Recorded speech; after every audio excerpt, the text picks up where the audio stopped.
Alors aujourd'hui, j'ai le plaisir de recevoir Sophie Kuhn. Salut Sophie, Salut Monia. je suis vraiment contente de te recevoir. Bah, moi aussi, je suis hyper heureuse d'être là avec toi. Et je suis un peu limite intimidée, je t'avoue, parce que j'ai voulu lancer une série sur le podcast 108 milliards sur la ménopause. Mhm. C'est venu assez naturellement. J'ai fait une série sur la longévité, que je continue d'ailleurs. Et en parlant de longévité, tu vas très très vite sur le sujet de la ménopause en fait. Donc j'ai enregistré un premier épisode avec Maud Pastureau, qui est en train de lancer sa clinique ménoclinique sur le sujet. Et Maud, je la connais depuis très longtemps.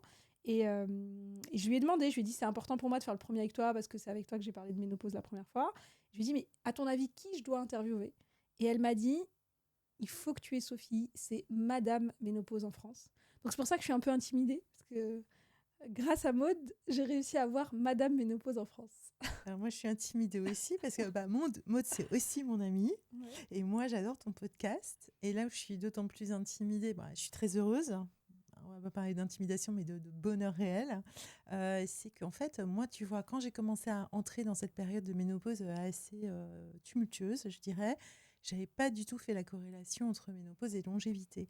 Et j'ai commencé à faire cette corrélation il y a seulement 1 an ou 2, justement, en vraiment comprenant que après la ménopause, la post-ménopause, le vrai sujet, c'était la longévité. Et du coup, je suis super contente parce qu'on est complètement en pleine jonction, quoi. On est en train C'est de super raccrocher des wagons, quoi. complet, donc Ouais. c'est super. Et ce qui me touche beaucoup aussi, c'est que tu es plus jeune que moi.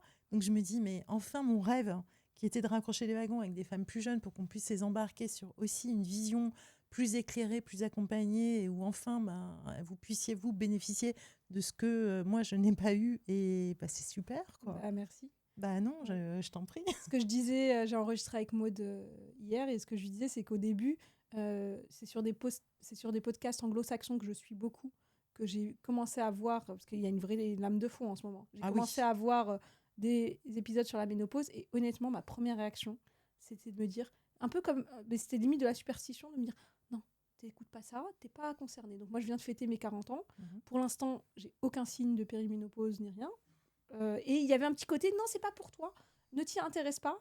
Alors que, quelle stupidité. Heureusement que je suis très vite allée outre ça, et justement, c'est par la longévité que j'y suis allée, parce que déjà, le fait de s'y intéresser ne l'amène pas plus vite. Non, ça c'est Évidemment, sûr. enfin, là où je parle de superstition. Et puis surtout, c'est tellement important de savoir à l'avance à quelle sauce on va être mangé. Et c'est un peu ce que tu dis quand tu dis, je vois les plus jeunes s'y intéresser et peut-être bénéficier de ce que les générations d'avant n'ont pas eu parce que c'était un tabou. Exact. Ouais. Justement, je me dis, ouf, heureusement, j'ai été sauvée. Oui, puis comme tu dis, en fait, effectivement, le fait de t'y intéresser ne va pas l'amener plus vite. Mm. Tu vois, c'est comme chez nous, on peut dire, si tu parles de la mort et que tu prépares la mort, c'est parce qu'il va faire que tu vas mourir en traversant la rue, Mm. franchement. Mm. Mais surtout, c'est que c'est pas un cataclysme Mhm. et que c'est juste une évolution. Et que comme tout, rappelle-toi qu'on a eu des enfants, donc en plus on a pu le voir en étant maman. Mm. Quand on a eu nos petits bébés, on les a vus, tu sais, mois par mois, rappelle-toi, on notait tout, comme ils ont réussi à être à quatre pattes, à se redresser, à marcher, etc. En fait, on est en perpétuelle évolution et la ménopause fait partie de notre évolution. Et j'ai vraiment envie de dire tout de suite en démarrant le podcast que si on arrive à être ménopausé, c'est une grande chance en fait. Vieillir, c'est un privilège que tout le monde n'a pas. Ouais, c'est Donc vrai. du coup, pour moi, il faut maintenant le prendre comme ça. Et comme tu dis, plus on est préparé, mieux c'est. Ouais. Ouais. L'embrasser, en fait. Il faut l'embrasser, ouais. Mm. Il faut l'accueillir. C'est une transition. Donc, c'est une période. Je me souviens maintenant, quand on s'est eu au téléphone, tu vois, je t'avais dit, moi, je suis une littéraire à la base. Je suis vraiment une fille littéraire. Et quand j'ai compris que c'était une période de chaos total, moi, le chaos, forcément, en tant que littéraire, j'adore parce que c'est les hauts dehors le vent, quoi, tu vois. Mm. Et dès qu'il y a tempête et tout, je trouve ça génial parce qu'il y a une description forte derrière. Et c'est exactement ça, c'est une transition. Mais une transition, plus tu la comprends, plus tu peux l'accompagner, mieux tu peux la vivre. Et ce qui est super intéressant dans cette période chaotique, c'est que, enfin, en tout cas pour moi, c'est la première fois que je me suis posé des putains de questions existentielles et des questions sur qui j'étais et où est-ce que je veux aller. Le vrai Super. rendez-vous, il est là. Ouais. Alors raconte justement un peu ton parcours, ta longue histoire, parce que tu m'as dit ça juste avant qu'on commence à enregistrer. Tu m'as dit, mais moi j'ai une longue histoire avec la ménopause. Mais oui, Raconte un peu comment t'es venue. comment j'en Tout suis ça. arrivée là? Ouais. Alors j'en suis arrivée là de manière hyper étrange. Alors ça fait 10 ans maintenant. Mhm. En fait, si tu veux, ma grand-mère, je commençais par ma grand-mère et ma mère, elles ont eu une hystérectomie toutes les deux. Donc moi, dans ma tête, de toute façon, j'étais bardée pour l'hystérectomie. Tu vois, j'étais persuadée. Tu vois, Explique ce que c'est que l'hystérectomie. alors, on t'enlève l'utérus. D'accord. Voilà. Donc ma Ok. grand-mère, je pense qu'elle avait de l'endométriose, mais en tout cas, c'était des utérus très fibromateux. Mhm. Donc ma grand-mère, 40 ans. On Ma enlève. mère, 50 ans, mais parce qu'elle avait traîné, parce qu'on devait lui enlever à partir de 44. Donc moi, si tu veux, dans ma tête, je m'étais dit, ben voilà, je vais plus avoir d'utérus. Donc, alors, j'avais pas fait la corrélation. À l'époque, je connaissais rien de tout ça entre l'utérus, l'ovaire, parce que quand tu conserves quand même les ovaires, bah, tu as quand même les signes de la ménopause. Tu vois, tu as quand même une ménopause, mais bon, évidemment, tu n'as plus tes règles, mais tu as quand même les signes de la ménopause, bouffée de chaleur, etc. Tu vois. Et donc, du coup, chez moi, on ne parlait pas de la ménopause. Donc, je t'explique, pour moi, la ménopause n'existait pas. Alors, juste pour comprendre, quand on a une hystérectomie, on n'a pas de ménopause? Bah, Ou en c'est fait, juste, elle est déclenchée, enfin, il n'y a plus bah, de... quand on une t'enlève fois- ton utérus, Ouais. tu t'imagines donc forcément que tu n'as plus tes règles. Oui, oui, bien sûr. Bon, Et donc en t'as fait, dans plus d'ovaires, l'imaginaire. t'as plus de... Alors, moi, chez moi, ma mère et ma grand-mère ont conservé les ovaires, D'accord. certes, mais n'avaient plus d'utérus. D'accord. Moi, je ne connaissais pas tout ça. Donc, moi, chez moi, j'ai vu des femmes qui, à partir de 40 ans, n'avaient plus leurs règles. Mhm. Mais comme la ménopause signifie, normalement, c'est le moment de bascule où Mm. tu n'as plus tes règles forever. Ouais. Donc, du coup, pour moi, bah, la ménopause n'existe. En fait, Ouais. dans mon univers féminin, À 40 ans, on n'a plus ses règles. bah, en tout cas, il n'y avait pas de sujet de ménopause. Mais Quoi. est-ce que ça signifie pour les femmes, donc comme ta maman et ta grand-mère, qui font une hystérectomie, que elles ont plus, par exemple avec Maud, on a beaucoup parlé de l'importance de l'oestrogène. Du coup, elles ont plus d'oestrogène. Alors Enfin, si, elles tu ont vois, eu, mais- bien sûr, c'est-à-dire que la problématique, c'est qu'effectivement, bah, elles ont forcément la chute de l'oestrogène. C'est Mhm. bien plus compliqué parce que là, Mhm. d'un coup, tu n'as plus cette forme de sécrétion. Après, moi, je ne sais pas comment elles ont été traitées. Je ne sais pas À ce qui s'est l'époque. passé. Ouais. Et de toute façon, on n'en parlait pas. C'est ça le truc, c'est qu'on parlait pas des Donc, je femmes ne qui sais pas. vivaient ce qu'elles vivaient, c'était entre elles et leur médecin ou entre elles et elles. Voilà, donc je ne sais pas. Mais en tout cas, le mot ménopause, tout ça pour te dire qu'à la Mm. maison, je ne l'entendais pas. Mm. Donc pour moi, la ménopause n'existait pas. Bien plus tard, je me suis fait la réflexion que pour moi, la ménopause était associée à l'horloge biologique. C'est-à-dire que comme c'était la fin des règles et le moment où tu ne pouvais plus procréer, ce n'était que ça la ménopause pour moi. Rien de plus. Et tu avais fait tes enfants, donc tu 38 disais, ans et demi. Donc D'accord. Ah oui. inutile de dire que j'étais en panique. Mhm. Le seul sujet pour moi, c'était est-ce qu'un jour, est-ce que je risque d'avoir à un moment donné un vieillissement prématuré du tissu utérin, donc fibrome, donc le fait qu'on m'enlève l'utérus et que je ne puisse pas avoir d'enfant après 40 ans, par exemple, ça pourrait être possible puisque je n'étais pas partie sur le fait d'être maman jeune. Mhm. C'était ça mon sujet, mais je te dis, l'association avec la ménopause, nothing. Ouais. Mais Tu parce vois. que, comme tu dis, on n'en parlait nulle part. D'abord, on n'en parlait nulle part. C'est vrai que les femmes, tu vois, elles ne s'arrêtaient pas à parler C'est vrai des- que pour moi, jusqu'à très très récemment, jusqu'à ce que je m'intéresse à la longévité, la ménopause, c'était juste, ça y est, limite, je me disais, ah bah trop bien, quand j'aurai ma ménopause, T'as plus tes règles. j'ai plus mes règles, et puis voilà, je peux avoir des rapports non protégés sans me prendre la tête, etc. etc. Erreur. Alors, erreur. Alors, attends, je vais te dire grande erreur maintenant Ouais. parce que je vois Ouais. toute ma génération. Alors, moi, je suis la génération, tu sais, sida, etc. Oui, non, mais quand pas au niveau des maladies, mais au niveau d'avoir un bébé. Ah, Bien sûr, bah il faut ça, faire oui. des tests. Non, non, mais bien sûr. Non, mais parce qu'attends, ma test, génération, elle sait exactement ce ouais. qu'elle se dit. Ça dit, c'est Ouais. bon, on peut y aller sur les maladies Oui, non non, mais protégées. non. Et alors, je te raconte pas le retour des, Ah oui, non, non, des je parle maladies pas de ça. Je sexuellement parle justement du transmissibles. côté de ah bah tiens, j'ai Mais pas oui. envie de prendre la pilule, C'est etc. ça. Mais si tu veux, ce que j'ai découvert via la longévité, c'est que la ménopause, c'était pas que ça. Ah non, C'était un impact sur tout toute le ma corps. santé physique et mentale. Clairement. Donc ça, on ne le sait pas, Mm. si tu veux. Donc moi, j'ai rien pu observer de tout ça, ni des bouffées de chaleur, ni de justement toute cette imprégnation hormonale et ce que ça pouvait jouer sur les femmes. Et on n'entendait pas parler. Donc à un moment donné, j'arrive à 47 ans et puis je vois qu'effectivement, j'ai mon cycle là qui commence à déconner sérieusement, mais très très sérieusement, et je commence à saigner non-stop. Enfin bon voilà, donc je me suis dit, ok, je suis dans la trajectoire. Je vais voir le gynéco qui me dit, bon alors effectivement, c'est assez problématique, etc. Donc on commence à me faire un curetage de l'endomètre pour bloquer les saignements, ça marche pas. Donc là, il me dit, écoutez, comme je suis à mon compte, je travaille comme une tarée, donc je peux pas m'arrêter. La seule solution, parce qu'une hystérectomie, il faut que tu t'arrêtes. C'est une opération C'est comme une la grosse césarienne, c'est une opération. grosse opération. Donc moi, je ne peux pas. Donc il me dit, la seule solution, c'est de vous placer en ménopause artificielle. Moi, je dis, ok, ménopause pour moi, c'est la fin du, C'est bon, la t'as fin fait du sang. tes gosses, pas de problème. Quoi. Voilà, j'ai eu mon enfant, ça m'arrête mon souci. Donc il me dit, globalement, là, vous avez 47 ans, il y en a encore pour 3 ans, vous allez avoir vos règles, etc. Donc on fait ça jusqu'à ce que vous rentriez vraiment en ménopause et le problème est réglé. Bon, moi, ok, super fine et tout, je pose aucune question. Je me dis, c'est l'affaire d'une piqûre, tu sais, genre comme un vaccin. Mhm. Terminares. Ouais. Je sors, je vais chez l'infirmière, elle me fait la piqûre. Et puis 10 jours après, mais ma pauvre, mais j'étais morte de chez morte. C'est-à-dire? Parce que, en fait, si tu veux, la ménopause, tu sais, c'est une transition, comme je te l'expliquais. Donc, ça prend du temps pour que ça s'installe. Sauf que là, ça bloque, tu te Ouais. prends le mur. La violence du truc. Une violence, mais délirante. Donc, je me retrouve, mais comme mamie, tu sais, sur le canapé, quoi. Donc, j'avais mal partout, mais même des douleurs musculaires mais au niveau du cœur. Une sécheresse mais, colossale de tous côtés. J'étais, je savais plus qui j'étais. Quoi. Enfin, j'avais Hulk à l'intérieur du corps. Donc là, je me dis, mais c'est quoi ce bordel? Et là, je commence à... du coup, je connaissais pas la ménopause. Donc, j'ai commencé à m'interroger sur la ménopause, c'est quoi? Et je vais sur Internet, donc je tombe sur les sites médicaux de l'époque, parce qu'il y avait que ça qui en parlait. Et là, j'ai commencé à me dire, mais c'est bizarre, parce que les femmes...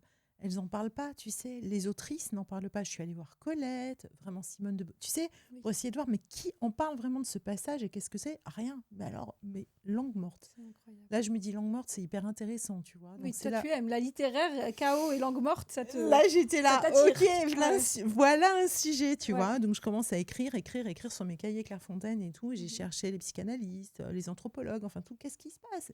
Et là, je découvre que c'est, un purée de super sujets et que surtout, à l'époque, là, j'étais même avant les signaux faibles, c'est-à-dire que personne n'en parlait du tout. Donc, j'ai commencé à raconter vraiment du point de vue de l'intime, qu'est-ce qui se passe, qu'est-ce que je ressens, la transformation, etc. Et donc, voilà. Si j'en reviens à mon histoire, ma ménopause artificielle n'a pas du tout fonctionné. Du tout, du tout. Donc, à un moment donné, le gynéco me dit, écoutez, je suis désolée, on va être obligé de passer à l'hystérectomie parce que là, il n'y a pas le choix. Et puis, donc, on programme l'opération. Et puis, à ce moment-là, je me chope une bronchite asthmatiforme tellement forte que, bien entendu, je ne peux pas me faire opérer. Le gros signe, tu sais, le lapsus. Ouais, Enfin, pas le lapsus, mais tu vois, le cerveau qui dit non, c'est pas le moment. Une partie de toi, moi, j'aime bien dire la partie la plus sage de moi qui m'empêche de faire des conneries. Voilà, quoi. Exactement. Et donc, du coup, il me dit, écoutez, c'est bien, c'est l'été, reposez-vous, puis on verra bien. Et puis, je reviens après l'été. Les cycles reviennent normaux, je te promets. Wow. Comme si, mais rien ne s'était passé de l'année chaotique que j'avais eue l'année d'avant. Juste parce que tu t'étais reposée? Je sais pas ce qui s'est passé. Je sais pas ce qui s'est passé. Mais en attendant, j'avais commencé à écrire. J'avais commencé à m'interroger. J'avais commencé à chercher partout, en Angleterre, aux États-Unis, voir qu'ailleurs, il commençait déjà à y avoir des choses, des prises de position, etc. Et donc, j'ai commencé à écrire. Et puis, un jour, je lance Ménopause Stories. Voilà. Donc là, je commence à raconter toutes ces histoires. Donc, Ménopause Stories, c'est qui est mon compte Instagram qui cartonne. Qui cartonne. Et là, donc moi, j'y suis allée, mais limite, tu sais, je n'avais qu'une envie, c'était de me cacher parce que je me suis dit, je vais me recevoir des tomates parce que, en fait, autour de moi, personne ne voulait parler de la ménopause. Même j'en parlais à mes copines, tu sais, c'était silence radio. Il y en a une qui m'a dit, si tu as 200 personnes sur le compte, ça sera déjà magistral. En fait, à quoi tu t'attaques? Mais t'es malade. C'est un truc qui pue la mort. Mais t'es folle.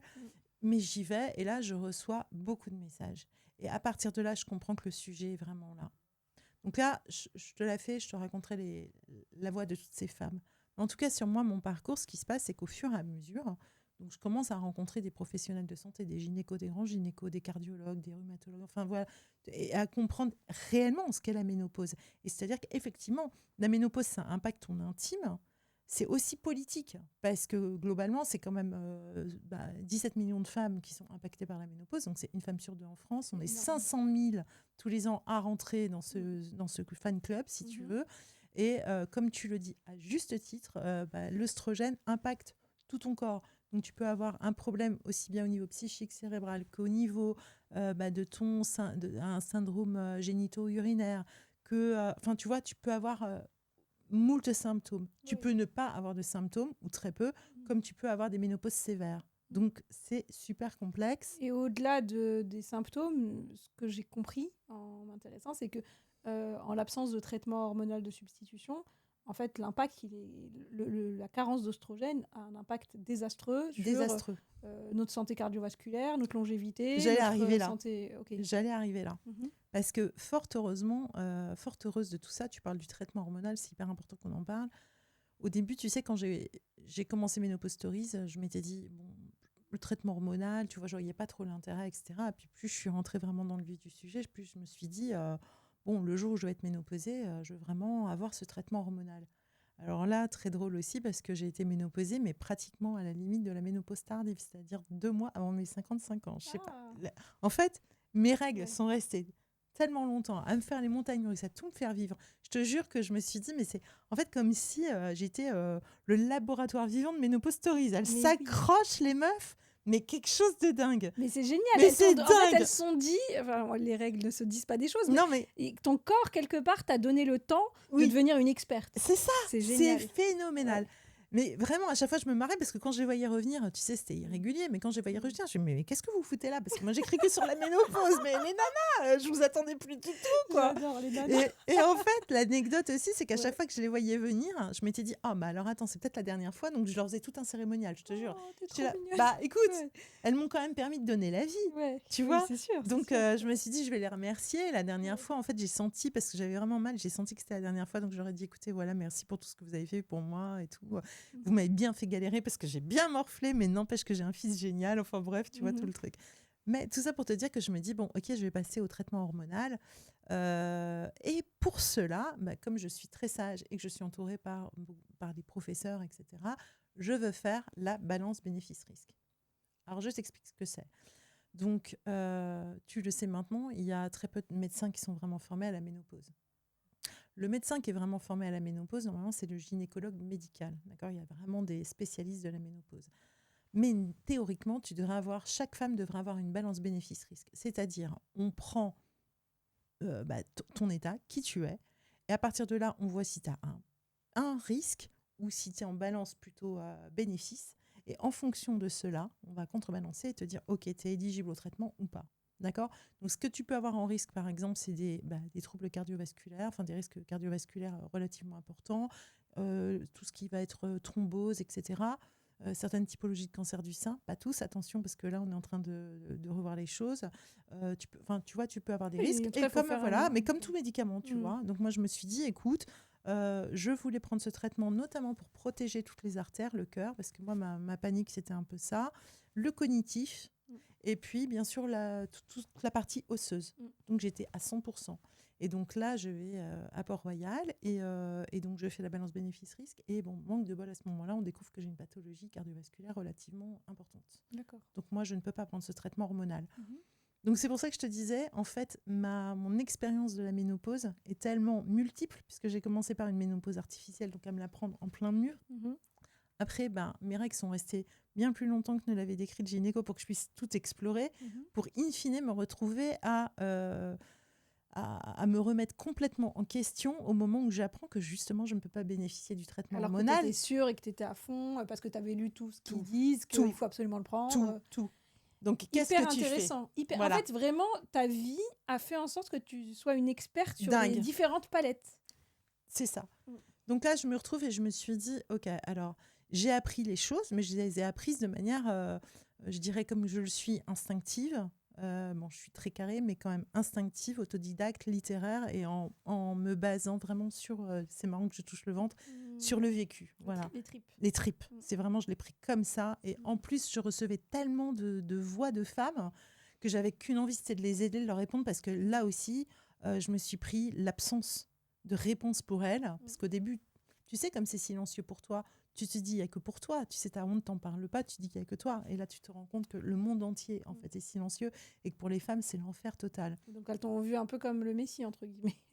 Elles attendent, que, écoute, c'était clair. Donc, en gros, il faut que tu trouves les réponses. Et là, moi, globalement, j'ai un système de santé. Je peux pas, tu vois, malheureusement, je suis pas, tu sais, je peux pas remuer mon nez et puis ouvrir des centres de la ménopause partout, trouver des réponses. Enfin, c'était compliqué, quoi. Et donc du coup, je me suis dit, ok, j'ai fait un peu comme toi quelque part, il faut que je structure tout ça. Donc je me suis formée aux États-Unis. Donc je suis coach spécialiste ménopause, donc formée aux États-Unis sur une entité qui est hyper reconnue aux États-Unis. Bravo. Ce qui m'a permis vraiment d'avoir la structure et surtout la vision américaine qui est plus mindset, tu vois, plus coaching, quoi, et avec une vraie vision de cet état de transition, mais très très carré, parce que ce sont des grands gynécos, tu vois, ce sont des grands experts qui se sont vraiment penchés sur le sujet. Ils ont 10-15 ans d'avance. Oui, tu vois, là j'ai pris le Unit 2, enfin le Grade 2, donc j'ai fait tout ça, et donc voilà, donc j'en suis arrivée là, effectivement, à avoir cette expertise. euh, aussi bien du vécu que de la partie physiologique, anatomique. Ce qui est super intéressant, c'est qu'en effet, là, on comprend. Et autant, moi, je n'avais pas compris quand j'avais mes cycles avant l'importance même de chaque jour du cycle. Tu vois, qu'est-ce qui se passe et comment tu te transformes. Tu sais, il y a des matins, tu te lèves, tu te dis ah, qu'est-ce que je suis moche, alors qu'en fait, aucun rapport. C'est juste que les hormones jouent et que toi, tu ne sais pas si tu ne comprends pas ton cycle, tu ne comprends pas pourquoi tu as les cheveux qui sont tout plats, ou au contraire, tu es super glowy, ou au contraire. Donc, en fait, c'est une fois que j'ai refermé la porte que j'ai compris l'impact des hormones, le fait qu'on soit cyclique, et ce que je prends maintenant pour moi comme une très grande force, parce que justement, on n'est pas linéaire et que justement, à chaque fois, on a dû trouver des ressources de dingue. Mais tu prêches une convaincue. Et alors, j'ai pas attendu de refermer la porte, mais quand même, moi, c'est depuis, honnêtement, ça fait même pas un an que j'adapte même mon rythme de travail, mon rythme de vie à mon cycle. Mais c'est ce qu'il faut. Et c'est dingue, en fait. Au début, je me suis dit, tiens, en adaptant, je vais pouvoir limiter les dégâts. Tu vois, nous, on a été éduqués comme si notre cycle, nos règles étaient un problème qu'il fallait colmater, qu'il Exact. fallait. Et en fait, donc j'ai commencé à le faire. Et puis j'ai commencé à regarder à quel point nos changements euh, au cours du mois, en fait, nous donnaient des compétences, des qualités et des choses qui sont difficiles. Et j'ai fait un post LinkedIn pour en parler. Et effectivement, ça a résonné chez beaucoup de femmes. J'ai expliqué un peu ce que je fais. Moi, je divise un peu mon cycle en 4 phases. Et je sais qu'autour de l'ovulation, c'est glowy, machin. Donc, si je peux mettre des podcasts, des conférences, des signatures de contrats importants ou des trucs, c'est génial. Et je sais qu'il y a la semaine où il faut que je sois dans ma grotte. Et que c'est mathématique. Si j'arrive à honorer cette semaine avant mes règles, où je fais plutôt le bilan, et justement, c'est rigolo, ça veut pas dire que je vais rien faire pendant cette semaine-là. Mais par exemple, si je dois regarder mon business plan et aller regarder en détail, je suis hyper précise, je suis hyper pointilleuse. Et quand j'honore cette semaine-là, j'ai des règles qui passent très vite et très faciles. Ouais. Et sinon, c'est un moment très difficile. Tu vois, genre j'ai plus de symptômes, j'ai mal au ventre, etc. Donc, et effectivement, comme tu le dis, au début, je suis rentrée dans cette porte pour colmater, on va dire, les dégâts. Et j'y ai trouvé de la puissance, de la productivité incroyable. Voilà, t'as tout compris. En fait, c'est ce qu'on se dit. Regarde, si tu vois, on va toujours te présenter la ménopause comme une perte. Non, mais c'est vrai. Oui, bien sûr. Tu perds ta facilité, enfin ta capacité reproductrice. Donc à l'époque, tu perdais ta capacité reproductrice. Ça veut dire que tu perdais ton identité propre. Bon, ok. Maintenant, on a bien compris d'abord. Toutes les femmes ne veulent pas d'enfants. Ok. Et qu'on est au-delà de notre identité de mère. Quoi. On est bien d'accord. On est bien d'accord. Ouais. Après, entre les compositions des couples, tu vois, on est quand même dans une réflexion sur l'identité de genre, etc., qui est complètement diverse. Donc, on n'est plus du tout dans la même... Oui, mais on reste très imprégné des mythes archaïques. Archaïques. Même si notre vie, notre contexte, nos besoins, nos envies ont complètement changé, nos sociétés ont changé. Parce que nous toutes, ce qu'on vit en fait dans notre intimité, dans nos relations affectives, dans notre rapport à notre corps, on pense qu'on est toute seule à le vivre. Oui. C'est notre vie. Oui. Mais en fait, c'est sociétal. C'est ce que je te dis. Exactement. C'est ça. Et donc, du coup, à partir du moment où tu comprends que tu ne perds rien, au contraire, tu gagnes à comprendre qui tu es et à t'accompagner. Et moi, là, comme je le dis, être ta meilleure amie, parce que c'est ce que j'ai découvert à la fin, de OK, là, je me trouve face à une pathologie cardiovasculaire qui est vraiment pas... c'est pas le cadeau. Je l'ai pris comme le cadeau. Je me suis dit, non, mais alors là, OK, Sophie, de toute façon, là, il faut que tu te bouges, il faut tout reconfigurer. Et ça fait de moi une porte-parole, je dirais, ultra efficace, vraiment une advocate, parce que globalement, vu ce que je vois, en fait, moi, j'ai envie de faire en sorte qu'aucune femme ne passe par ça. Ce qu'il faut savoir, c'est que, tu sais, les chiffres qu'on te donne, on te parle toujours du cancer du sein. Oui, bien sûr, et malheureusement, il y a une femme sur 8 qui va être touchée par un cancer du sein. Mais c'est la 3e cause de mortalité. La première cause de mortalité féminine, c'est la maladie cardiovasculaire. La première, c'est ce qui me pend au nez, c'est l'AVC. La deuxième, c'est l'infarctus. La troisième, c'est le cancer du sein. Donc, en fait, globalement, quand tu vois que c'est 200 femmes par jour qui meurent d'une maladie cardiovasculaire en France, c'est la urgence parce que ce sont des maladies silencieuses. Ouais. Si je te parle de tout ça au moment de la ménopause, pour t'amener justement à la thématique de la longévité, c'est qu'avoir peur de ce passage, c'est t'ôter des chances de vivre, non pas en quantité de vie, mais en qualité de vie. Longévité, c'est la qualité.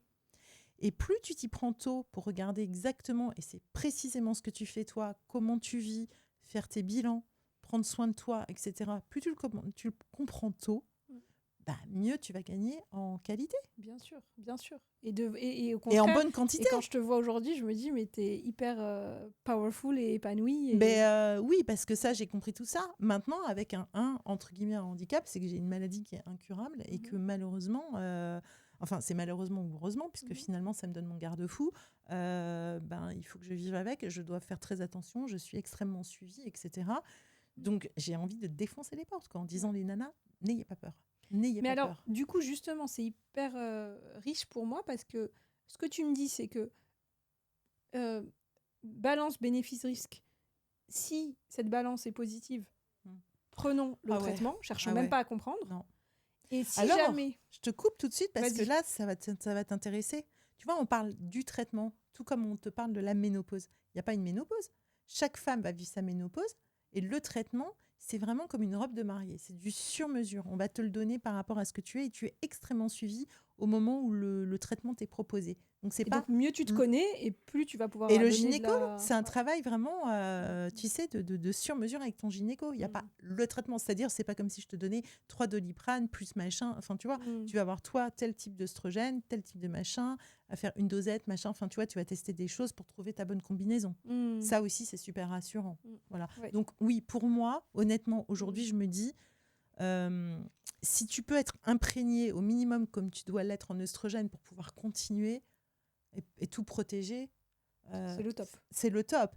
Parce que ce que je dois dire aussi sur la ménopause, tout le monde parle de la ménopause par rapport, tu sais, aux symptômes les plus connus, genre les bouffées de chaleur, l'irritabilité, etc. Mais ce que l'on ne voit pas, c'est la partie non visible de l'iceberg, qui sont les maladies cardiovasculaires, le cognitif et l'osseux. Et tout ça, il faut prévenir. Donc, tu as une partie, entre guillemets, curative. On va soulager certains symptômes. Et à côté aussi, on va prévenir. Oui, donc de manière un peu cash, si tu veux pas avoir une crise cardiaque ou avoir Si Alzheimer, tu veux essayer de protéger, si tu veux essayer de protéger tes garde, artères, ne fais pas de carence en oestrogène, quoi. Essaye tu vois, d'avoir. Si tu peux. Moi, enfin, franchement, aujourd'hui, on me dit, vas-y, prends-le. Je pourrais.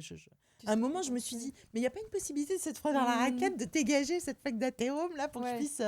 Et non, malheureusement. Mais alors, du coup, justement, la question qui vient après, donc si on peut, fine. Ouais. Si on peut pas, dans ton cas, j'imagine que du coup, tu as. Parce qu'en plus, je te vois aujourd'hui, tu resplendis. Donc, tu as sûrement mis en place plein de choses qui sont palliatifs. Et donc, ça veut dire qu'il y a aussi de l'espoir pour celles qui ne peuvent pas prendre de traitement ou qui ne veulent pas pour une raison. Voilà. Qu'est-ce qu'on fait quand on a des symptômes du coup de périménopause et qu'on ne veut pas ou qu'on ne peut pas prendre le traitement? Alors, il y a plein de choses. C'est marrant, tiens, j'y pensais hier. Bon, déjà, là, pour le coup, la première chose que je vais dire, c'est ne pas minimiser tes symptômes et ne pas en avoir peur. Ça, c'est la première chose. Ce que moi, j'ai dû faire, parce que bon, j'étais bien ronde, hein, tu vois. Donc, j'ai perdu 22 kilos.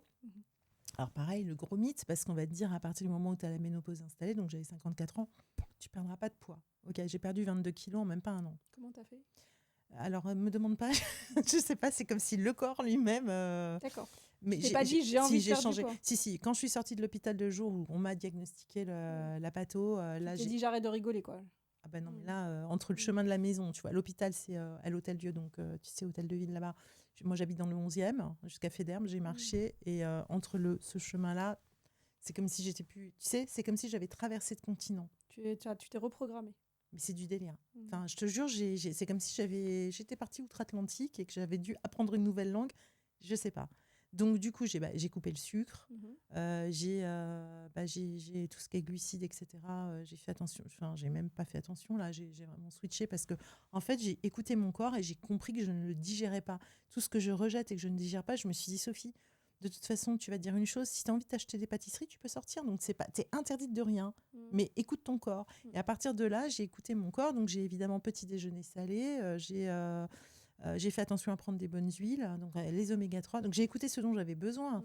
Régime méditerranéen, protéines, les fibres, enfin voilà. Tu as changé ton alimentation. Complet. Ok. Bon, bah là, le poids est parti. Et ça, c'est une façon, entre guillemets, de... Enfin, c'est un des moyens. Parce qu'en fait, à l'hôpital, ils m'ont dit, écoutez, une des façons de vous en sortir, 70%, c'est l'alimentation et c'est le sport. Donc, j'ai mis ces deux choses en place. Donc, je bois 2 litres d'eau par jour. Évidemment, c'est pas du champagne. Mais de toute façon, je n'aimais pas ça à la base. Et puis, j'ai commencé à faire du sport. Alors là, j'ai été accompagnée par une kiné au démarrage. Mais d'ailleurs, là, tu m'as. Alors, peut-être la Oui. kiné, mais là, tu m'as présenté ta coach Ma sportive qui coach a l'air Julie géniale. Kukeraman, Ouais. c'est mon amour joli, comme je dis, mais j'adore cette fille, vraiment cette énergie. Ouais. Alors elle est plus, tu sais, toute la partie renforcement. Moi, je sais que tu adores la de Rose, Mhm. mais je vais te représenter Julie parce que tu Ouais, vois, c'est différent. Je peux c'est faire du différent. sport Et tu de peux Rose faire Méthode, c'est mon truc de exact. yoga, de méditation. Tu vas adorer parce Ouais. que c'est méthode. Elle fait un mélange entre pilates, yoga et renforcement. Et surtout, c'est une fille avec laquelle tu es, mais tu te sens sportive dans l'âme, même si tu n'en as jamais fait. Je ne sais pas comment t'expliquer. Tout est, voilà, tout est bien fait. Donc, effectivement, Donc, tu t'es mis au sport. je me suis mise au Tu sport. as changé ton alimentation. J'ai changé mon alimentation. Ok. J'ai changé surtout mon état d'esprit. Je me suis dit, écoute, Sophie, là, de toute façon, chaque jour, c'est une découverte. Alors, c'est comme si je m'étais mis en mode curiosité. Mhm. Et je me suis dit, je veux absolument réouvrir ce nouveau champ. Je veux gagner en longévité. C'est là où le switch s'est fait. Je me suis dit, disons, moi, Sophie, là, ce qu'on est en train de t'annoncer, c'est globalement, peut-être que toi, la longévité, ce ne sera pas une histoire pour toi. Tu vois. Là, tu as un gros risque cardiovasculaire. L'AVC, c'est pas rien, ça m'a fait peur. Parce que je me suis dit, OK, si je décède, je décède. C'est pas super pour mes proches, mais moi, voilà. Mais si par contre, je ne décède pas, et t'imagines les séquelles, là, je me suis dit, non, mais attends, voilà. Donc, ça a été beaucoup le mindset. Comment je mets ça en place, comment je vois en longévité. Ce qui veut dire que, par exemple, par rapport à l'alimentation, comme je t'ai dit, si j'ai envie de manger quelque chose, je le mange.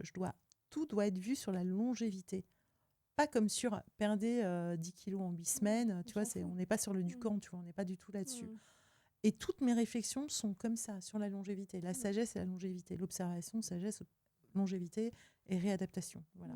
Et comme à ce moment-là, j'ai fait ce truc de coaching américain, ça m'a aidé à m'engrammer quelque part. Tu vois. Ouais, c'était le bon moment. C'est le moment. Mais visualisation, beaucoup. Ouais, ça c'est un des piliers de la méthode de coaching. En fait, je me suis retrouvée beaucoup dans ta méthode. Oui, parce que j'invente pas le fil à couper le beurre. Hein. C'est des bases de psychologie comportementale. C'est ça, c'est comment tu fais pour te visualiser, pour voilà. Une chose que j'ai faite et que je disais à Julie, qui était vraiment marrante, c'est que en fait, j'ai commencé à me dire, attends, de base, je suis pas sportive, je vais devenir sportive. Enfin, je suis sportive. En fait, c'est ça, c'est les gens qui me disent non mais moi c'est pas mon tempérament de. Je dis non mais ça c'est une étiquette que tu te colles. Voilà. Enlève-la. Alors, tu sais ce que j'ai fait, c'est que j'ai commencé à m'habiller vraiment tous les jours en leggings, machin, sport. Et même mes rendez-vous, j'y allais comme ça. Donc, j'avais des super bracelets lestés. Mais attends, je vais au rendez-vous avec mes Nike et mes bracelets lestés. C'est ça, en fait, c'est embrasser l'identité de Sophie sportive. De Sophie qui est dans ce mouvement-là. De moi en pleine vie. En fait, la ménopause ne voulait pas dire moi en mort partielle, mais moi en pleine vie. Voilà, tu vois, ça a été ça. Et donc, ce que j'entends, et Maud me l'a dit aussi hier, le sport est une clé. Énorme. L'alimentation, évidemment. Mais ça te permet, entre guillemets, de prendre soin de ton corps. Mais est-ce que ça a eu un impact aussi ? Parce que le sujet, quand on ne peut pas prendre de traitement, c'est comment tu prends soin de ton taux d'oestrogène. Est-ce qu'il y a des choses à savoir ou est-ce que c'est juste, du coup, ton taux d'oestrogène baisse et tu le complaintes pas et c'est comme ça? Le problème au niveau des oestrogènes, c'est qu'effectivement, tu as un manque œstrogénique. Alors là, c'est intéressant ce que tu me poses comme question. Là, je vais aller sur un terrain un peu plus intime. Qui est le syndrome génito-urinaire, donc la sécheresse vaginale entre autres, où tu vois, tu peux avoir une descente d'organes, enfin tu vois, toutes ces choses-là. Et en fait, là où je sais que j'ai une imprégnation, enfin un risque avec cette carence, là, je vais mettre une chose en place. Donc, par exemple, là, j'ai une sécheresse, vraiment, qui a commencé à s'installer. Donc, du coup, quel est le traitement ? Longévité. Comment je regarde ça aujourd'hui pour demain ? Et est-ce que je dois aller voir une sage-femme pour avoir une consultation spécifique pour comprendre ce qui m'arrive ? À chaque fois, je me dis, je me mets dans la position de comprendre, embrasser pour pouvoir m'accompagner. Donc, est-ce que je vais avoir besoin de kiné périnéale ? Est-ce que je vais avoir besoin effectivement de faire crème et ovules ? Est-ce que je vais avoir besoin de ça ? Et le mettre dans la longévité. C'est-à-dire que, par exemple, je vois beaucoup de femmes qui disent ok, moi, tu sais, les traitements, je vais à la pharma, puis après, je les oublie. Non. Rendez-vous. Limite timer, tu vois. Tu te mets un petit truc. Donc en gros, c'est chaque symptôme, tu le prends au sérieux et tu. Voilà. Mais en fait, l'os. Pour l'os, évidemment le sport. Oui, parce que l'alimentation. Alors c'est ça en fait ma question notamment sur le sport et l'alimentation. Est-ce que ça peut, donc ce que j'entends c'est que ça peut permettre de prendre en charge les symptômes, Mais est-ce qu'il n'y a pas des choses qu'on peut manger Si. ou une quantité de sport qui fait que notre taux d'oestrogène baisse moins vite est-ce qu'il y a un moyen de pousser le corps à produire de l'oestrogène même après la ménopause? Ce que tu vas, je vais te répondre autrement et je te dirais que par exemple pour l'os, donc tu sais, puisque tu perds en densité musculaire et en Du l'os, coup, au risque d'ostéoporose. en fait, tu peux reconstituer l'os. Moi, je regarde plutôt comme ça. L'œstrogène, ok, je sais que je suis en carence. Oublie, mais regarde quelles sont les problématiques que tu peux avoir. D'accord, donc tu essayes pas, il n'y a pas de solution aujourd'hui pour moi, par exemple, par si tu l'alimentation, peux, par le sport. avec des phytoœstrogènes, mais moi, si je prends des phytoœstrogènes, moi, mon problème, c'est que si je prends de l'œstrogène, je risque d'avoir la plaque qui se décolle et bim dans le cerveau. Moi, je ne peux pas prendre d'œstrogène. Ah, d'accord. Okay. Le et problème, c'est quoi les phytoœstrogènes alors déjà par exemple, le soja, tu vois, toutes ces choses comme ça, les tempeh, les sojas, il y a pas mal de compléments alimentaires qui se disent riches en phytoœstrogènes, donc c'est genre hormones-like, tu vois, des choses comme ça. Donc, tu as des saugeuses clarées ou des choses comme ça. Mais moi, typiquement, tout ce qui est phytoœstrogène, ou tu vois, moi, je fais très attention à ça. Il faut que je fasse très attention. Je ne peux pas prendre d'œstrogène. Donc, si ce n'est les œstrogènes locaux. Donc, c'est-à-dire... le corps qui produit. Non. Un œstrogène local, c'est un œstrogène... tu sais, c'est les crèmes, les ovules, pour tout ce qui est sécheresse vaginale. Parce que ça, je peux le prendre parce que ça ne va pas pénétrer, si tu veux, dans le sang, etc. Donc, ça ne risque pas de m'impacter. Donc, moi, l'œstrogène, malheureusement, je ne peux pas. D'accord. Tu vois, la personne qui ne peut pas prendre le traitement, l'œstrogène... Elle ne peut juste pas prendre d'œstrogène. C'est dangereux pour elle. Okay, très clair. Tu vois. Donc, résultat des courses, tout ce qui est le manque d'œstrogène, je l'étudie en me disant, OK, pour l'os, le manque d'œstrogène est égal à ça. Je vais pallier en faisant un sport. Je vais essayer de faire des sports à impact pour reconstituer l'os. Je vais prendre de l'eau avec du calcium. Je vais prendre... Tu vois, donc je réfléchis comme ça. Après, si par exemple, au niveau cognitif, alors cognitif, tu sais, ils sont en train de faire des... Tu sais mieux que moi, au niveau du cerveau, on n'en est qu'au début de l'étude et de la compréhension du cerveau, mais ils font des recherches, etc. Mais si jamais à un moment donné, je vois que j'ai un brouillard trop fort, etc., c'est faire exactement ce que tu dis. Là, je suis crevée, parce que je n'ai pas parlé du sommeil. Quand même, le numéro 1, c'est le sommeil, parce qu'on a le sommeil qui est hyper impacté à ce moment-là. Tenter de reprendre la main sur son bon sommeil. Mettre en place des routines de sommeil, se coucher tôt. Ouais, c'est ça. Ouais. Si par exemple, à un moment donné, et là, je vais le faire, je veux voir ce qui se passe au niveau du cerveau, etc., je vais aller voir un neurologue. En fait, à chaque fois, je regarde et je me dis, OK, je veux savoir où j'en suis. Je veux savoir quelles sont les bonnes choses à faire. Ouais. Mais ça veut dire une chose. C'est prendre en charge sa santé. C'est être actrice de sa santé. Ça veut dire comprendre et ne pas avoir peur. Parce qu'il y a beaucoup de gens, on met le truc sous le tapis. Il ne faut pas. Et ça veut dire, moi, c'est ce que j'ai compris, c'est ton budget numéro 1, c'est ça. Parce que si tu perds la santé, c'est fini. Et le problème qu'on a en France, c'est que quand on n'a pas l'habitude de payer pour notre santé, voilà. Mais ouais, mais tu payes pas pour toi. Parce que j'essaie de dire aux nanas... En fait, comme on n'a pas l'habitude de payer pour notre santé, et notre santé, notre système de santé, il est curatif, c'est quand tu es malade que tu vas le voir, et du coup, tu n'as pas l'habitude aussi de payer pour le préventif, qui est fondamental. Voilà. Alors que moi, tu vois, je me suis dit, OK, là, j'en suis là aujourd'hui. Maintenant, avec les avancées, tout ce que je sais sur la ménopause, je veux en être là demain. Parce que moi, je pense à la petite femme... Enfin, petite, je dis n'importe quoi parce que je suis une grande fille. Mais la femme que je serais peut-être, je ne sais pas, à 80...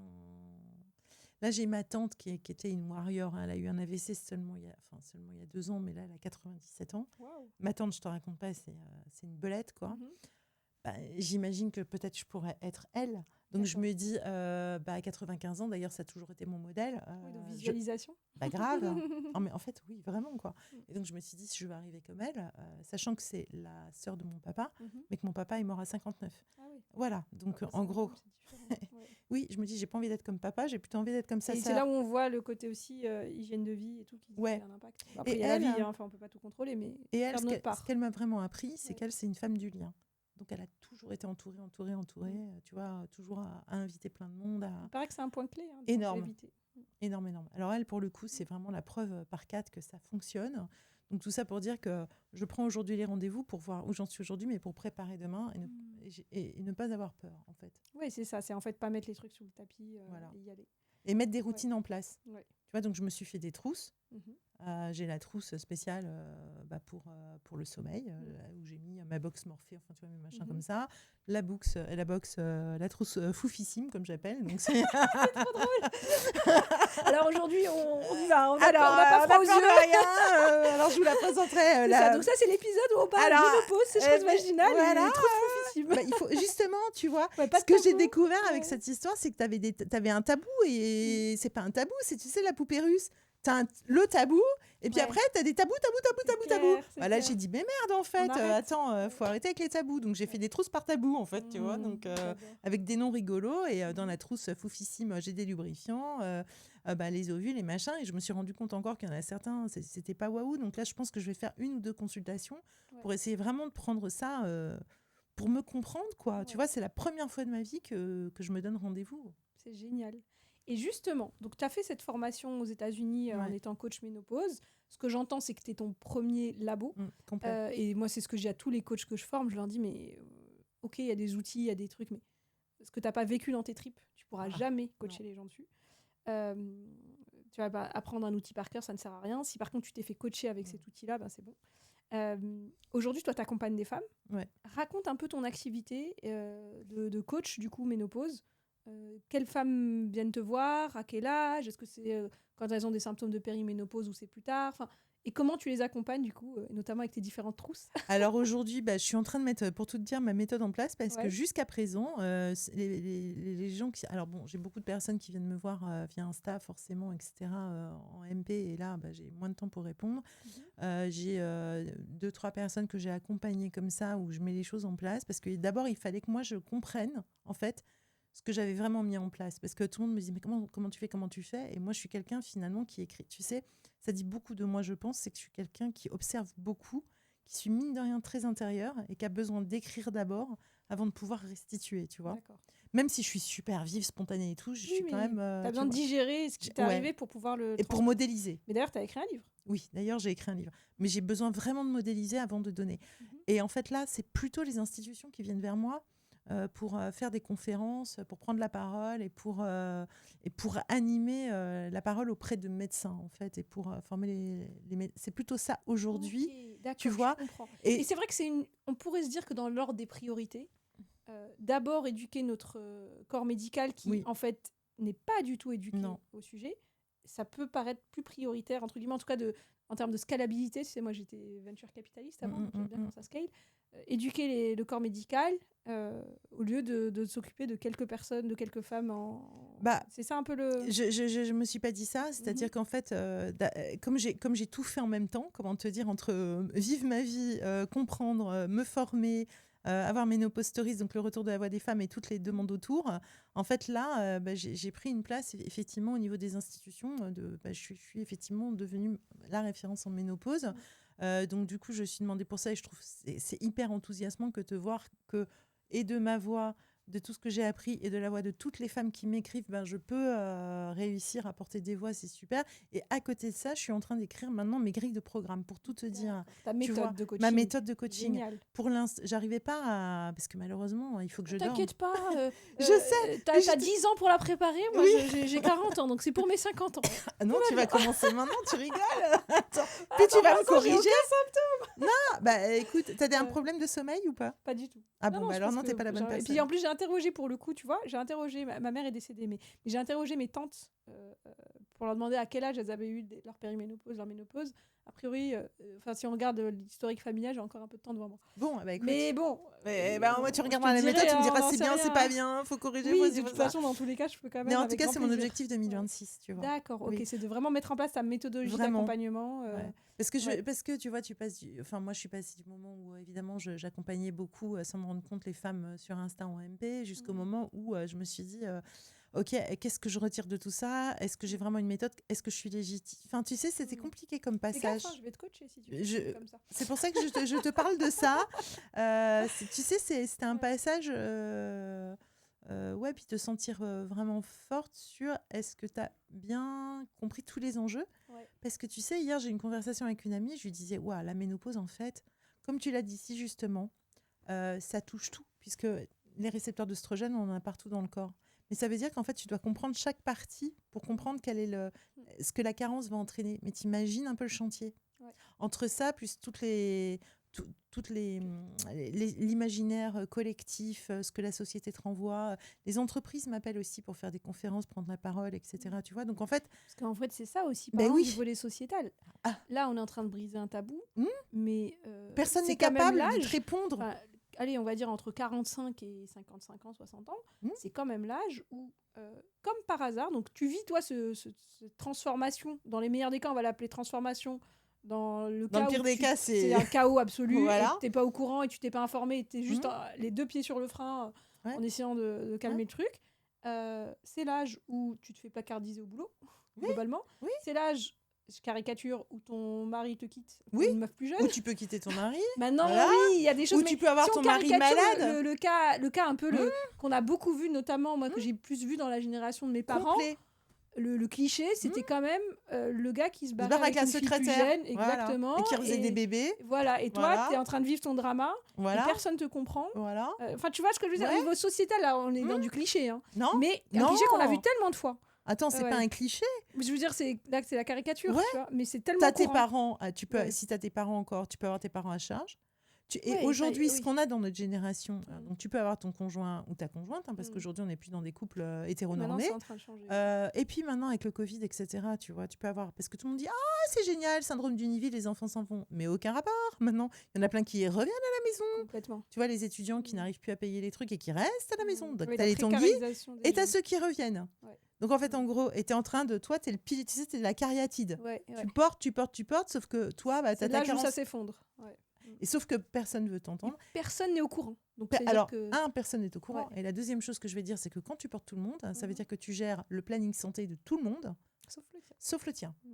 Voilà. Et qu'en face, tu as des médecins aussi qui banalisent les symptômes parce qu'ils ne les connaissent pas. Donc, en fait, ils ne peuvent pas te répondre. Donc, je ne sais pas si tu vois. Mais c'est dingue parce que, du coup, j'ai commencé l'épisode hier avec Maud en disant messieurs, écoutez ces épisodes, c'est pas que pour nous.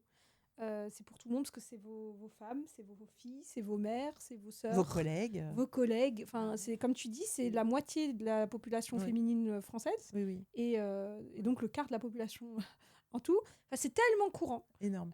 Et on n'est pas au courant. Enfin, tu vois, c'est ça j'espère que vraiment tout le monde va s'y intéresser. Parce que c'est pas du tout un sujet personnel, entre guillemets. Non, et tu vois, tu me disais que tu étais viciée et tout avant, bien sûr.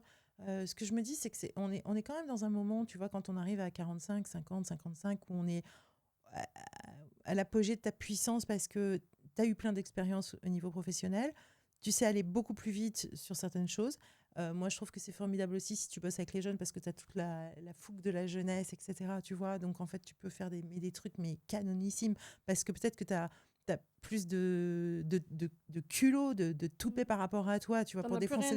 T'en as plus rien à cirer. C'est plus dans le truc gentille petite fille qui veut... Terminé. Ouais. Donc du coup, tu peux vraiment là être en mode... et sauf que c'est le moment où effectivement on te dégage. Sauf que si tu vois bien avec cette histoire de retraite, surtout quand tu es à ton compte, tu dois bosser au moins jusqu'à 70, mais qu'on ne te laisse pas la place. Donc tu fais quoi en fait, rien n'est défini comme il le faudrait.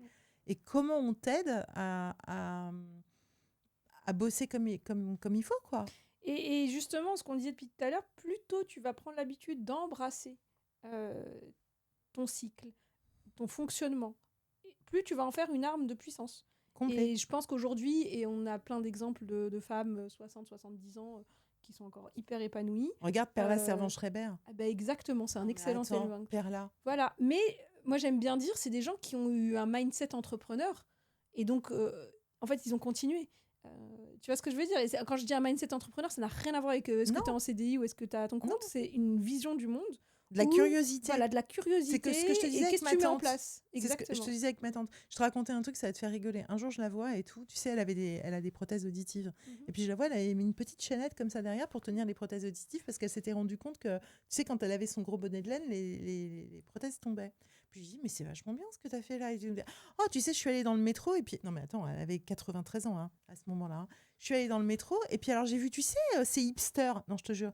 Je dis hipster. Elle me dit, oui, tu sais, les hommes à barbe, là, ils ont des écouteurs. Là, il y a des fils blancs qui. Elle était avec les AirPods. J'adore. Alors, j'ai dit, et elle me dit, en fait, j'ai regardé, et puis du coup, j'ai fait la même chose avec mes oreilles. J'adore. Et là, j'ai fait, elle a tout compris, en Mais fait. oui. Elle observe le monde comme il est, et à partir de là, elle reprend et elle le refait avec ses codes. Ouais. Et j'ai dit, c'est ça, mais oui, t'as raison, c'est la question du mindset, c'est la question de la... Quand tu parles de ton cycle, une chose qui est hyper importante, c'est que si par exemple, tu arrives à une ménopause où tu as un problème de sommeil assez fort, tu vois, tu as des sueurs nocturnes, tu sais, tu as des nuits qui peuvent être très très agitées, et le lendemain matin, mais tu es complètement HS. Enfin, je veux dire, surtout si c'est des nuits répétitives. En réalité, il faudrait pouvoir, je dirais, soit être en télétravail, soit alléger les emplois du temps, etc. Mais ça, comment tu fais quand tu es en entreprise pour expliquer ? Parce que toi, tu as peur de dire que tu es en vulnérabilité, même quand tu es à ton compte. Alors maintenant, effectivement, moi, j'ai adopté le truc du je prends que les rendez-vous l'après-midi. J'essaye maintenant de faire que les visios l'après-midi. Et je trouve que tu vois, c'est un chemin d'estime de soi. C'est ça. Pour moi, c'est du muscle. C'est ça. C'est de se dire, en fait, ok, bien sûr, j'ai envie de faire mon chiffre d'affaires, bien sûr que j'ai envie d'être à disposition de mes clients, mais si je dors pas, je peux pas. Donc, je mets mes rendez-vous. Ouais, pour le coup, même déjà quand j'étais VC, j'ai toujours été assez libre de mon agenda.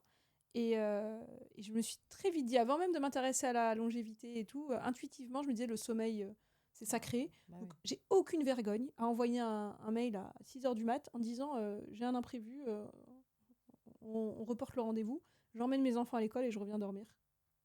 Mais toi, tu fais. Mais moi, je suis la génération où, tu vois, typiquement, on m'a élevé, tu n'as pas le droit de faire ça. Tu sais, c'est comme si tu amenais le mauvais œil. Tu sais, si tu commences à faire comme ça, tu vas perdre tes clients. Enfin, tu sais. Tu vas perdre tes clients, ou alors en entreprise, tu as un poste important, mais elle n'est pas là. Elle n'est pas venue, elle a raté la réunion. Dis donc. Voilà. Ouais. Donc, c'est un moment, comme tu dis, on se sent en vulnérabilité et le monde nous... C'est pour ça qu'il faut préparer un maximum les femmes pour qu'elles n'aient pas peur, qu'elles écoutent leurs signes, qu'elles comprennent ce qui se passe et qu'elles puissent tout de suite se supplémenter aussi, faire de la méditation, mettre en place tout ce qui peut être mis en place pour qu'elles puissent être en pleine puissance. C'est vraiment de l'empowerment, en fait, ce que je te raconte. Ouais, c'est clairement ça. Et la ménopause, c'est un rendez-vous, c'est ce que j'ai compris, d'empowerment. C'est pas le rendez-vous de la perte, c'est le rendez-vous du gain pour plus tard. Et j'ai mis du temps à comprendre et à traverser tout ça, mais c'est le message que je veux vraiment passer. Je trouve que c'est une phrase hyper importante, c'est le rendez-vous de l'empowerment. C'est ça. Et le plus fort, puisque c'est le moment où tout le monde te dit qu'on te retire tout. Ah non, on ne te retire rien du tout. Hein. Pour moi, le jour où on te retire tout, c'est le jour où on te retire la vie. Et encore, je ne sais pas s'il y a une vie après la... Enfin, on fera un autre épisode sur voilà, tu vois, j'en sais rien. Là, j'ai pas encore passé le rideau de fer, donc je ne peux pas revenir. Et voilà. Je peux t'expliquer certaines choses par rapport à ça, parce que j'ai vécu des trucs, mais je n'ai pas encore franchi la dernière... Non, mais c'est hyper important quand on dit rendez-vous, parce que justement, c'est un moment où si toi, tu ne prends pas la décision très forte, très ferme de vivre, de t'épanouir, c'est ça. Personne ne le prendra. Et c'est ce qui t'est arrivé sur le chemin, tu disais, entre l'Hôtel Dieu et chez toi. Le jour où tu es sortie de ce rendez-vous, en fait, tu as pris une décision, tu t'es dit... Forte. Ouais. Tu vois ce Parce que je vais te dire un truc. Mon père, comme je te disais, il est mort à 59 ans, donc lui, il a une pathologie cardiovasculaire très grave et tu vois, il a eu sa première crise cardiaque très jeune, etc. Donc, de toute façon, c'est pour ça que j'avais autant peur. Et tu sais, mon père, il me disait tout le temps depuis jeune, et il me l'écrivait, mais pour lui, c'était au niveau des études et de la prestance, etc. Il faut que tu me dépasses. Et puis en fait, quand je suis allée donc à l'hôpital et qu'ils m'ont expliqué que peut-être qu'à 59 ans, je ne serais plus là si je continuais comme ça. Et en fait, sur le retour, je crois que j'ai compris le message. Ouais. Tu sais quoi, j'espère te dépasser. Pas comme tu pensais. Peut-être que si, parce que c'est peut-être ça que tu attendais de ta vie et ce n'est pas le chemin que tu lui as donné.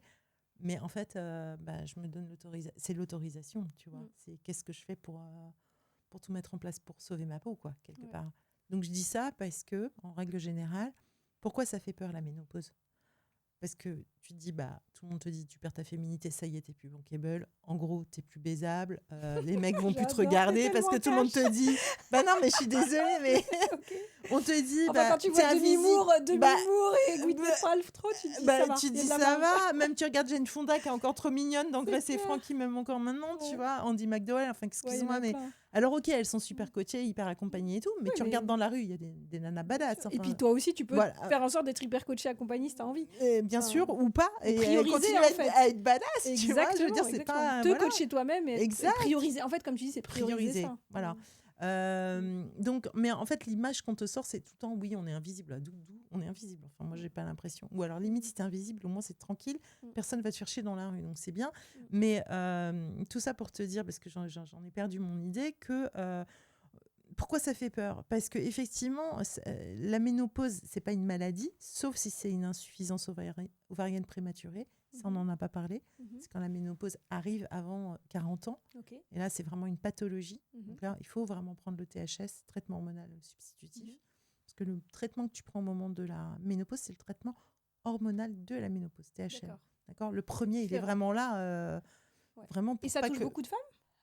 Non, c'est 2% de mémoire, mais on en voit quand même de plus en plus. Enfin, en tout cas, j'en ai pas mal qui m'écrivent, hein, donc comme quoi, voilà. Mais tout ça pour te dire que, effectivement, c'est physiologique, donc c'est naturel. Tu as des symptômes, mais comme je l'ai dit, tu as des symptômes non visibles et des pathologies qui peuvent s'installer. Malheureusement, ça peut être le lit de pathologie. Comme je l'ai dit, moi, malheureusement, j'en suis cardiovasculaire, cognitive et osseuse. Donc forcément, quand tu vois le spectre des symptômes et tout, tu te dis, oh là là, ça fait peur. Mais attends, c'est l'évolution. Et les mecs, tu sais, ils ont aussi leurs problèmes. Et si tu évolues, c'est que tu as de la chance. Et comme on a des solutions aujourd'hui qui sont à notre disposition, en fait, c'est d'être actrice. Mais voilà. Et après, on contrôle pas tout, mais on fait notre part. En fait, maintenant, je vais te dire une chose aussi, ce que j'ai mis en place, tu me posais, c'est que j'ai fait les prises de sang chez Zero Health. Oui, moi aussi. Lucis, maintenant.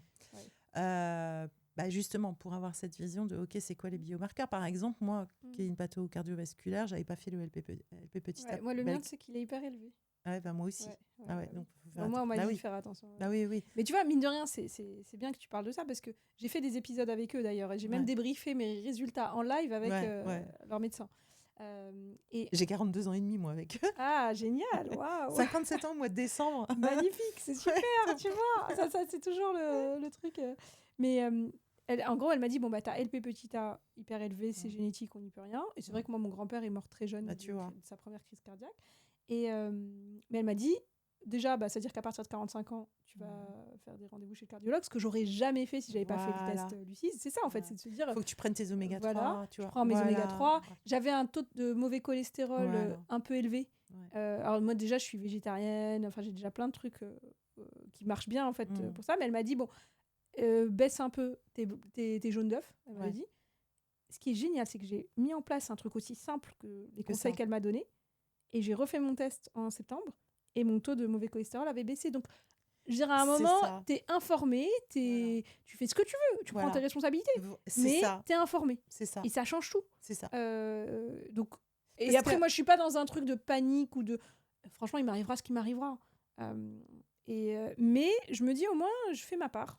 Et il se trouve qu'en plus, je prends du plaisir à faire ma part parce que j'ai cette curiosité. De me dire, c'est rigolo, en fait, tu peux faire tes tests et puis tu peux voir qu'il y a des résultats. Et puis tu vois ce que je veux dire? C'est marrant, c'est exactement ce que j'ai écrit hier. Faire sa part. C'est exactement ce que j'ai écrit hier. En fait, à partir du moment où tu es actrice, tu prends tes responsabilités, tu fais ta part. Après, il peut t'arriver n'importe quoi. Tu peux traverser la rue. De toute façon, dans la vie, il faut prendre le fabuleux risque d'être en vie, quoi. Tu vois, quelque part. Il n'y a pas de problème. Évidemment, je cherche juste à vivre, comme tu dis, la longévité, c'est de vivre la meilleure qualité de vie, quelle que soit. C'est tout. Voilà. Mais en fait, ce dont je me rends compte, et ça s'appelle le 2e épisode sur la ménopause, je ne sais pas combien j'en ferai, mais c'est qu'on n'est pas en train de parler de ménopause. On est en train de parler du rapport à soi et de vie. C'est juste qu'il y a certains, comme tu dis, rendez-vous de notre vie de femme, notre vie d'humain, où on n'a plus le choix. On ne peut pas se cacher. Non. C'est ça que j'entends. Mais tout ce qu'on a donné aujourd'hui comme préconisation, comme partage d'expérience sur quand les femmes vivent en ce moment, ton partage peut être hyper valuable. En fait, tu peux mettre ça en place dans ta vie. C'est un mindset, comme tu dis. C'est ce que je dis. Et c'est juste que nous, les femmes, justement, on revient, on a la chance. Comme on a des cycles, comme on a une vie beaucoup plus diversifiée, d'avoir des rendez-vous. Notre corps nous donne rendez-vous et nous donne pas le choix. Genre, on est obligé d'aller au rendez-vous. Ce qui fait que soit on y va et on en fait une énorme force, soit on y va en traînant les pieds et tant pis pour nous, quoi. Mais tu vois, là où tu as de la chance, toi, par rapport à l'époque dans laquelle tu es, c'est que moi, par exemple, nous, on savait pas, on savait qu'on avait nos cycles, mais nos cycles ne nous étaient pas enseignés. Tu vois, il n'y avait pas même les applications, il n'y avait pas... l'hormone, tu vois, le rôle des hormones, on les connaissait pas. On n'avait pas de bouquin là-dessus, tu vois, de bouquin dans Power Hormone à ce sujet-là. Donc, en fait, en gros, moi, mon cycle, j'ai compris ce que c'était une fois qu'il est parti. Oui, je comprends Tu très sais. bien ce que tu veux Et dire. donc, c'est pour ça que vous, justement... Allons-y, quoi. Ah bah Et nos oui. filles... Encore en mieux, plus, quoi. ouais. Je veux dire, voilà. Donc, tu dis, effectivement, on n'a pas parlé de ménopause, c'est vrai. Je pense que... Enfin, si, on en a parlé. On Mais va pas parler que de ménopause. j'ai pas parlé... finalement, si. Enfin, comment dire, comme pour moi, la ménopause, elle est tellement plurielle. En fait, on aurait pu faire effectivement un épisode que sur la gynécologie, que je te donne je peux te les donner, les rendez-vous, les messages clés quand même. Parce qu'effectivement, je t'ai parlé de l'insuffisance ovarienne prématurée quand tu as une ménopause avant 40 ans. Entre 40 et 45, c'est une ménopause anticipée, mais ce n'est pas une insuffisance ovarienne prématurée. Donc voilà. Après, le gros de la vague, c'est entre 45 et 55. C'est le moment où tu es vraiment ménopausée. Et l'âge médian, c'est 51. D'accord. Et après 55, là, c'est une ménopause tardive. Alors ça, c'est pareil. C'est des ménopauses qu'il faut vraiment, vraiment surveiller. Parce que justement, plus tu vieillis, plus tu peux avoir des pathologies qui s'installent à ce moment-là. Donc, c'est vraiment des pathos à surveiller. Et après, ce que je dirais vraiment, c'est que, et justement, grâce à Lucie, nous, on a fait ça, ces bilans, il faut vraiment se faire suivre et demander des bilans à nos médecins. Ouais, des vrais bilans. Des vrais bilans, notamment les bilans sanguins, lipidiques, etc. Enfin, tout. Évidemment, la mammo, évidemment, faire les frottis. Et évidemment, toute la partie... Moi, ma gynéco, je lui ai dit que je fêtais mes 40 ans cette année. Elle m'a dit, je vais vous faire un bon cadeau, votre première mammo. Oui, c'est un beau cadeau, c'est vrai, c'est un beau cadeau. Et puis, toute la partie ostéodensitométrie pour regarder effectivement quel état. Voilà. Donc ça, normalement, on te la préconise vers 50. Moi, je dis qu'à partir de 45, c'est bien d'avoir un vrai bon bilan pour avoir un marqueur, en fait. 45 ou 50, en fonction aussi des antécédents. Et il y a une chose... Je ne sais pas si on doit terminer bientôt l'épisode, j'imagine que oui. T'inquiète pas. Après, moi, j'ai envie de... La chose qui est importante, et toi, comme moi, on est concernés par ce sujet, puisque toi, ta maman est partie, moi, mon papa est parti. En fait, je sais que...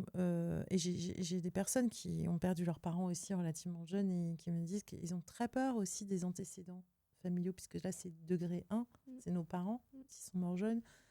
Oui, mais ils font partie de notre parcours et donc ça, il faut vraiment en parler aux médecins. Mais bien sûr. Tout ce qui sont comment tu as vécu tes grossesses, ce qu'ont vécu tes parents, etc. Parce que c'est ton parcours de vie et c'est ce qui va indiquer qu'on va mettre en place une prévention.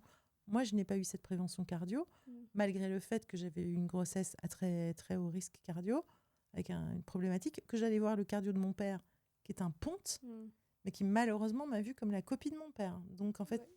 Et déjà, avec le prix, c'est pas le même genre. Voilà. Enfin, fait, c'est le drame de toutes les études, c'est qu'elles sont faites pour les hommes. Voilà. Donc en gros, lui, quand il m'a vu la dernière fois, il m'a dit maintenant vu l'âge et tout, et ce que faisait votre père, je vais vous donner un coroscanner parce que lui, il pensait que si j'avais un problème, c'était au niveau des coronaires, donc au niveau du cœur. Et manque de bol, moi, ça s'est posé sur la carotide. Heureusement que j'ai fait ma balance bénéfice-risque à l'hôpital. Oui. Parce que sinon, pas eu l'info. Voilà. Donc, en fait, en gros, c'est ça aussi. Aller voir les spécialistes qui sont formés. Et alors, justement, aujourd'hui, toi, tu t'es fait un carnet d'adresses, parce que ce que je comprends, c'est qu'il y a peu de spécialistes. Donc, si tu devais donner un petit parcours, donc ce que j'entends, ce que les gynécos disent déjà, à partir de 40 ans, mammo, qu'est-ce qu'il y a d'autre à checker et à quel moment? Les bilans sanguins purés. Les bilans sanguins. Les bilans sanguins. Et dès qu'il y a un truc qui ne va pas, là, tu vas voir. Si vous avez des grossesses, alors, avec deux typologies, la partie diabète gestationnel. Ça, il faut regarder. Et la partie que moi, j'ai eue, cardiovasculaire, donc prééclampsie, Alpes syndrome, etc., pareil. Et ça, normalement, à partir de là, il faut estimer, là, il y a des études qui viennent de sortir qu'il faut, normalement, j'aurais dû être suivie et aller voir le cardiologue une fois par an. D'accord. Donc, en fait, j'aurais jamais dû avoir ce problème-là. En fait, ce que tu veux dire, c'est que si, lors de ta grossesse, tu as un épisode, les médecins étaient formés, ils t'auraient dit, bon, tu as un risque. Il te l'aurait dit à l'avance et donc tu aurais pu aller voir le cardiologue. Non. Tu dois sortir de la matière où on te dit voilà ce que tu as vécu. Donc tu dois tous les ans aller voir le cardiologue pour regarder ce qui se passe et faire tel bilan, etc. Voilà, parce qu'au moment de la ménopause, bien sûr, parce sinon au moment de la ménopause, le risque va voilà. Ou diabète gestationnel, le médecin spécialisé pour voir que tu ne mettes pas en place un diabète de type 2 ou autre chose. C'est ça que je veux te dire. Encore une fois, c'est de dire, nous les femmes, le corps nous donne des rendez-vous forcés. Oui. Et le problème, c'est que pour l'instant, c'était pas connu. Voilà, ni les médecins ni nous n'étions conscients de ça. Voilà. Et aujourd'hui, là, ce que tu dis, c'est si on prend conscience de ça, on va pouvoir anticiper plein de choses. énormément. Donc, n'ayons pas peur de ça et ne prenons pas ça comme une punition, prenons ça comme une grande chance de bien nous connaître et n'ayons pas peur de ces antécédents parce que je sais que moi, quand j'ai reçu mes résultats, par exemple, c'était tout con, hein, je suis allée au resto et puis avec mon fils et puis pourquoi le serveur, il m'aime bien et tout, tu sais, il a 50, il a à peu près mon âge. Et puis, j'avais mes résultats et puis il me dit, oh là là, moi, je peux pas aller faire mes trucs parce que ma mère est morte quand j'étais jeune d'un cancer. Je dis, mon pote, fonce.